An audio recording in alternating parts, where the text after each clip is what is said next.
Good to see you again. Welcome to Thessaloniki. Εγώ, να είστε καλά.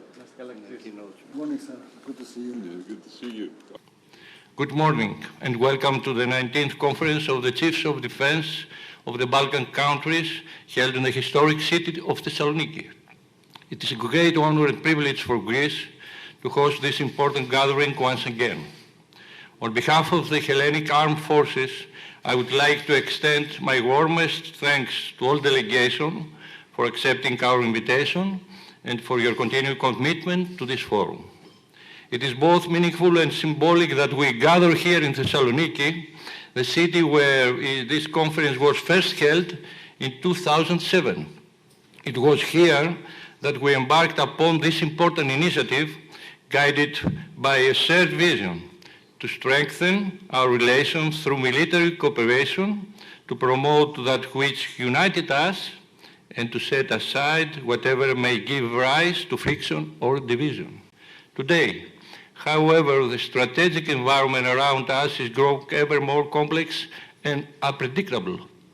The wider region is confronted with evolving geopolitical tensions, hybrid and asymmetric threats, rapid technological developments, cyber challenges, disinformation campaigns, and the growing impact of crisis on civilian population and critical infrastructure. Ladies and gentlemen, the theme of the year's conference, Challenges and Innovation in Civilian Protection, Adapting to New Realities of War, reflects one of the most pressing security concerns of our time. Recent conflicts have demonstrated that civilian protection, societal resilience, cyber defense, civil preparedness, and the safeguarding of critical infrastructure have become integral components of national and collective defense. At a time of heightened uncertainty, it's essential that we remain united, demonstrate solidarity, and work together to address common threats and vulnerabilities. The safety of civilians, the protection of critical infrastructure, and the prevention of any escalation that could further destabilize our region must remain shared priorities. This incident underscores the importance of restraint, precision, accountability, and close cooperation in safeguarding human life and preserving regional stability. In this regard, our forum is more essential than ever.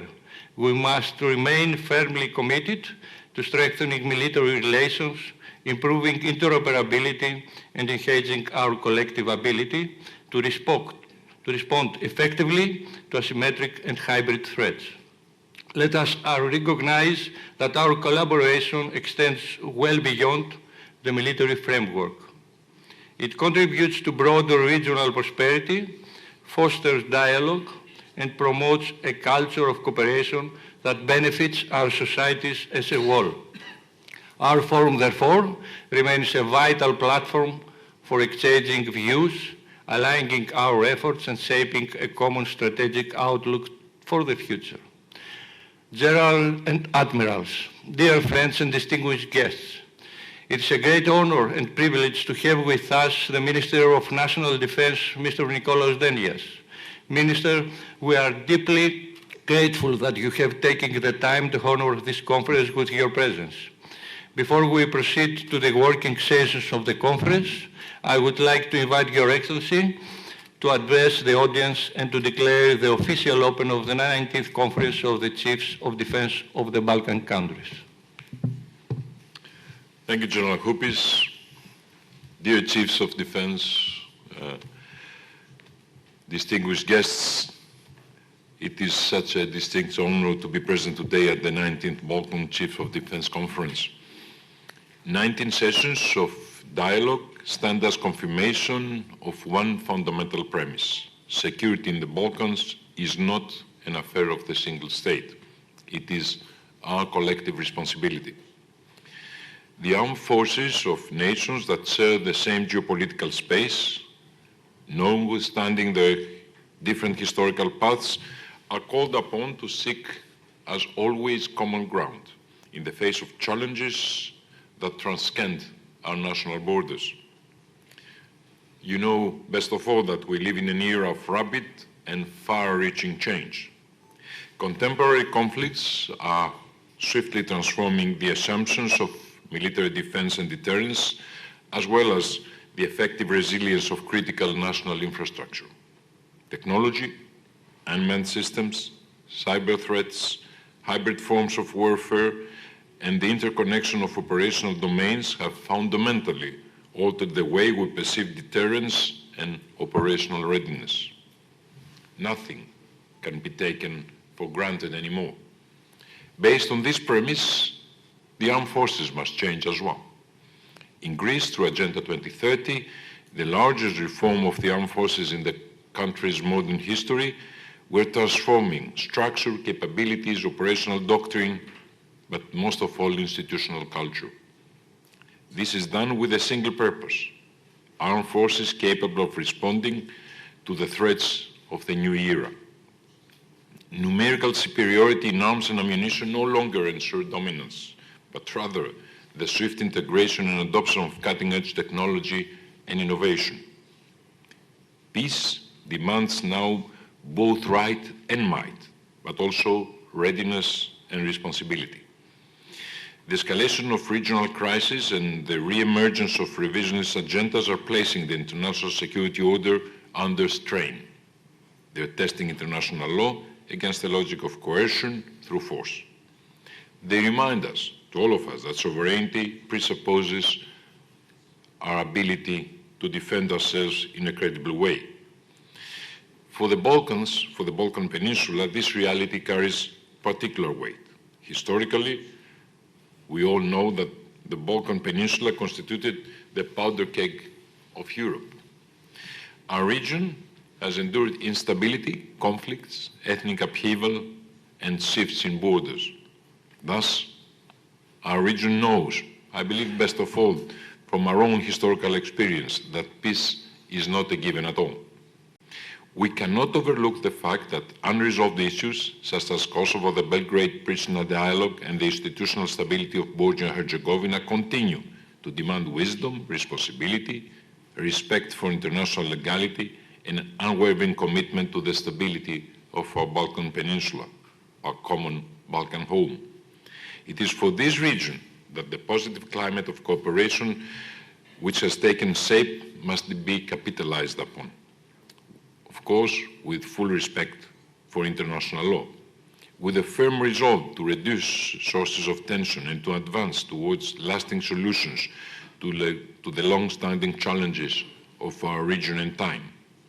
This, however, presupposes trust and, as always, open channels of communication. Trust between military leaderships. Cooperation between states that understand that the stability of the region demands acts of responsibility, with mutual understanding of the capabilities, the constraints, and the obligations of each country, with respect for each country. Ladies and gentlemen, it is precisely this juncture that the operational value of the Balkan Chiefs of Defense Conference becomes apparent. This conference constitutes a framework for coordination, cooperation, and the development of a shared operational understanding among our general staffs. It is not merely a forum for just an exchange of views. Its purpose is to shape the practical foundations of common civil-military cooperation.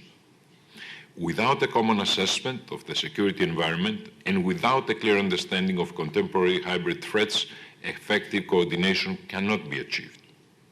The threats are specific: terrorism, organized crime, cyber attacks, instrumentalization of migratory flows, multifaceted threats to our critical infrastructure. Threats that are not confined by national borders and cannot be addressed by isolated national responses. Above all, They require a common understanding of the threat information sharing, early warning, interoperability of assets and procedures, and the capacity for a coordinated response. The armed forces of our nations are called upon to adapt with speed and a clear perception of the new hybrid threats. As in my country, Greece, we have a clear understanding of our role. As a European state with a Balkan identity, our historical experience and our institutional responsibility. As a country that functions as a bridge for dialogue and as a hub for regional interoperability. For us, Greece, the stability and prosperity of the Balkan region constitute a vital national interest. Whatever strengthens one of us, when embedded in a framework of genuine cooperation, we believe that strengthens us all. The security of the Balkans is also a European matter. Greece has long been a strong supporter of Western Balkans' EU perspective. Of course, also the Eastern Balkans, but that has already been achieved. As early as 2003 with the Thessaloniki agenda. And I'm happy that this conference also started here in Thessaloniki in 2007, if I'm right. So allow me to wish to the 19th Balkan Chiefs of Defense Conference productive deliberations, an open and sincere exchange of views, and outcomes with a tangible operational footprint. Thank you so much.